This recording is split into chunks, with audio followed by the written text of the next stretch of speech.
جب ہم آزادی چوک پہ پہنچے، یتیم خانہ سے آزادی چوک پر پہنچے، 2 ہمارے شہید ہو چکے تھے اور 15-20 ہمارے شدید زخمی تھے۔ کسی کی ٹانگ پر گولی لگی ہوئی تھی، کسی کے بازو پر گولی لگی ہوئی تھی۔ میں نے آپس میں مشورہ کیا، ہم نے شورا کے حضرات نے، اب ان زخمیوں کا کیا کیا جائے۔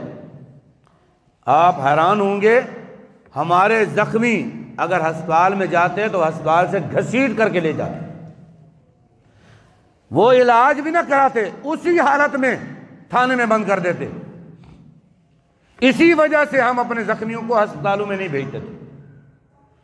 پھر ہم نے آپس میں مشورہ کیا، ان کے لیے ایمبولینسیں منگائی جائیں پرائیویٹ، ہر آدمی کو اس کے گھر بھیجا جائے جہاں کا ہے، وہ تحریک خرچہ برداشت کرے، لیکن اپنے گھر میں جائیں، مقامی ڈاکٹروں سے علاج کرائیں۔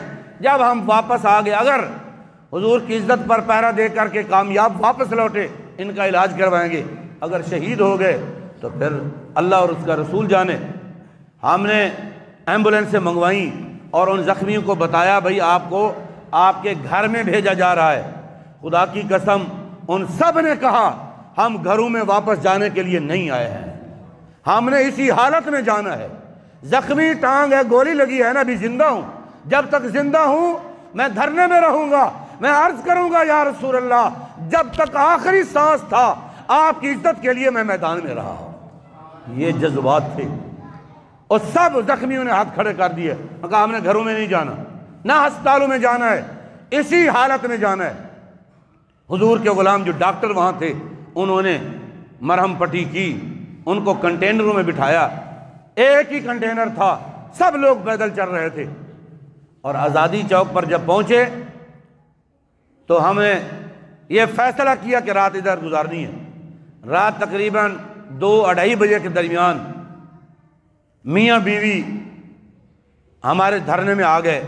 1 سے 1.5 سال کا بچہ انہوں نے اٹھایا ہوا تھا، وہ آ کر کے رونے لگے اور کہنے لگے یہ بچہ حضور کی عزت پر قربان کرنے کے لیے ہم حاضر ہوئے، ہمارے پاس اور کچھ نہیں ہے، ہم اس کو لے کے آئیں، جب آپ کو گولی لگے اس کو آگے کر لینا، اگر وہ گولیاں مارے اس کو آگے کر لینا، ہم یہ بچہ دینے کے لیے ہیں۔ اس وقت پورے جتنا بھی دھرنے کے شرکا تھے، لانگ مارچ کے شرکا تھے، سب کی آنکھوں میں آنسو تھے، اور ہم دل میں سوچ رہے تھے جب تک مسلمانوں میں یہ جذبہ رہے گا ان کو کوئی بھی شکست نہیں دے سکتا ہے، یہ بے وقوف ہیں، اپنے لوگوں کو مار رہے ہیں۔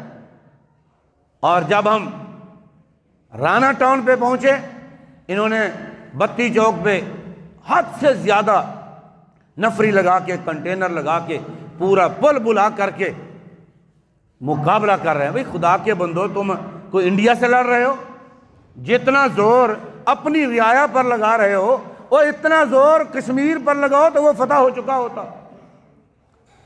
اور جب ہم رانا ٹاؤن پہنچے نا، وہاں ایک حضور کے غلام کو گولی لگی، اس نے آنکھیں بند کر لی، آنکھیں بند کی، ساتھ والا اس نے ہاتھ رکھا، اس نے کہا بھائی زیادہ تکلیف ہو رہی ہے، میں آپ کو جلدی سے واپس لے جاؤں؟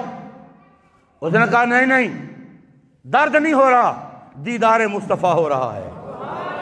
کہنے لگا تم پیچھے ہٹ جاؤ، مجھے خراب نہ کرو، مجھے اب سکون لینے دو، ابھی تو پتہ چلا ہے حضور کا دیدار میدان میں ہوتا ہے، سجدوں میں نہیں ہوتا ہے، حضور کی عزت پر اپنی جان قربان کرے پھر حضور کا دیدار ہوتا ہے۔